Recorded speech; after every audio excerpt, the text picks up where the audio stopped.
driver school instructor story time.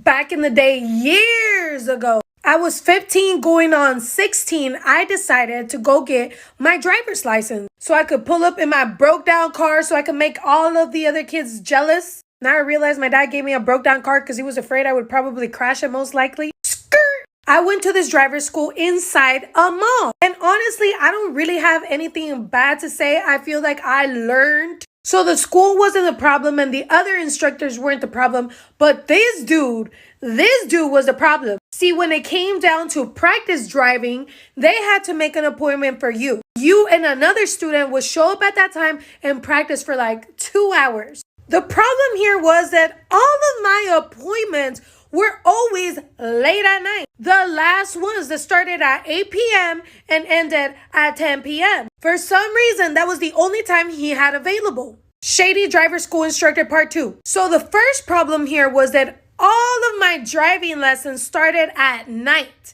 at 8 p.m. because he didn't have nothing else on his schedule available, apparently.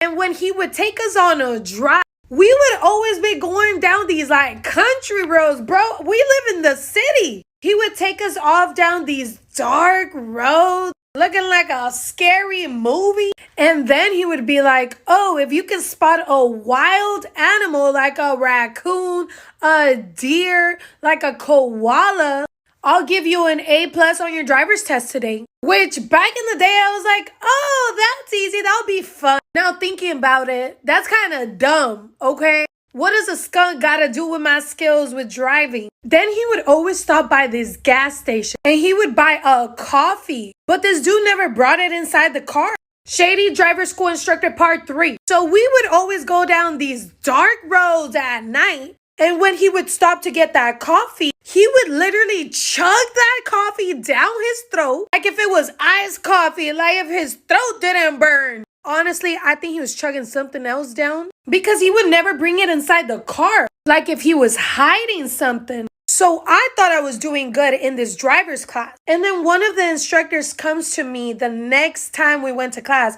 and was like, hey, I've been seeing your grade and I've been seeing you are failing all of your driver's tests.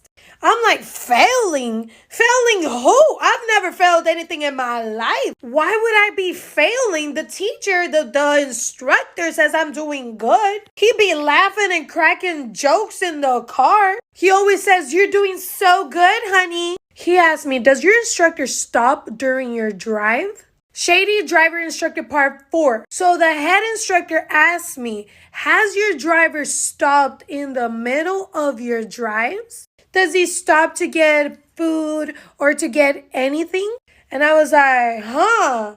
Now that you mention it, every single time we go on a drive, he stops at the same gas station. He always gets a coffee. And he's like, oh, he gets a coffee. Huh. I was a little bit shook. I was like, that sounded sus, boo.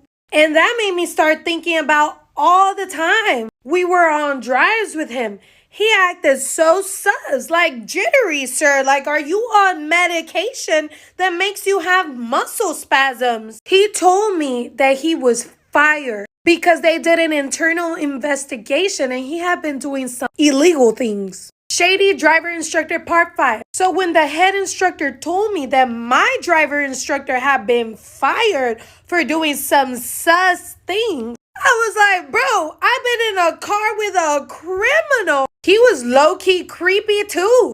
This dude has been failing all of my driver's tests. I could have died, and on top of that, I would have never got my license. Word on the street was that he was drinking on the job. Like, that is a danger to me and my community. What if we would have crashed in the middle of these dark roads he would take us in? That is so creepy. The head instructor took me on a drive. He was like, bro, you guys were never supposed to be going through those crazy, creepy roads. You guys weren't supposed to be graded on what kind of wild animals you saw. Either way, I ended up passing and getting my license, and that's the end. Very first time I attended one of my little sister's softball games, I didn't know what was going on, and I was behind the big metal cage thing while she was up to bat, and I was like, yeah, girl, I like the way you wear those softball pants, you and your cute butt, hit that ball, and all my cheers were about her butt, because I didn't know what was going on, but she's got a great butt. And then after the game, I said, hey, if you want me to not scream about your butt in front of 100 people, I cannot do that. And she said, no, I talked about it with my team to make sure everyone was comfortable with it. And they said that they all liked the crazy blonde lady yelling about butts because it distracts the pitcher a lot. And I was like, perfect, I can make butt jokes all day. I can do butt stuff all day. And the next week I was driving her home from another game, and she was angry because after hours and hours and hours, they lost. And I said, you want me to get you ice cream? And she was like, no, kid, I don't want you to get me ice cream. And I was like, I don't know why you're yelling at me. I did all my best butt jokes, so it's your fault that you lost. And she did not like that. So I, 32, have been married to my husband, 34, for 6 years. Before we got married, he had me sign a prenup stating that our financials would always be separate, and the only thing that we would share was an expense account to pay for our household-related fees. The reason for this was because he was making pretty good money, and I was in graduate school, so my financial situation was pretty bad, but I signed on nonetheless because I understood he wanted to protect himself. Anyway, fast forward to now, I've been out of school for 4 years, and I make more than 3 times as much as he does. I've never asked him how much he makes, and he's never asked me either. Anyway, 2 weeks ago, I told him that I was thinking about buying a new car, as the one I had was really old since I had it since my undergraduate days. He wasn't really interested, and he just told me to get whatever I liked. So a week ago, I decided to make a plunge and get an Audi. I was pretty excited as I always wanted one. At the time, my husband was on a business trip and he got back yesterday. I showed him my car and he was really happy for me. However, later he asked me what my monthly payments were as the Audi was pretty new. At this point, I told him that I made the purchase in cash and that I had no monthly payments. He was taken back and asked with what money, and I answered that I made more than enough to be able to afford it. He didn't talk after that, and I thought that was that. However, a few hours later, he came back to me and told me that he thinks we should void the prenup. I asked him why I would agree to do that, and his answer was that we're married and should share our financials. I went out to the living room last night to get my slippers, and as soon as I went out there, I saw on the TV a man murdering a lady, and I was like, why did that man just murder that lady? She looked like a nice lady. And my roommate who was watching the show was like, because this is a show called FBI, and people die on this show. And I said, oh, I can't watch these kinds of shows because I can't handle it. But then I had to sit down and watch the show because I wanted to know why he murdered the nice lady. And so I watched my first FBI last night, and I'm not okay. I was scared to be alone last night, and I've been suspicious all day.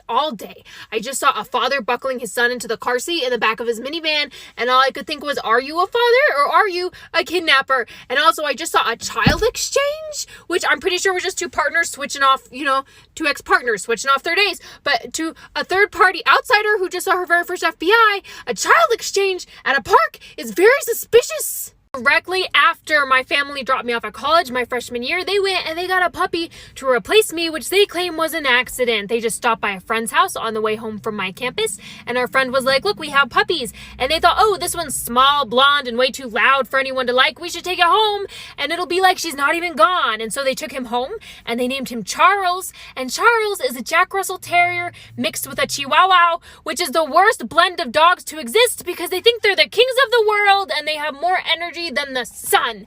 And when I went home to visit, Charles was like, welcome home, this is my house, and he peed on my leg. He peed on my suede boots, and so I went upstairs and I opened the second story window, and while Charles was out in the yard, I played YouTube videos of dogs barking from the second story of the house so that he would spin in circles and bark at the sky. And before you say he was just a dog, he didn't know what he was doing, yes he did.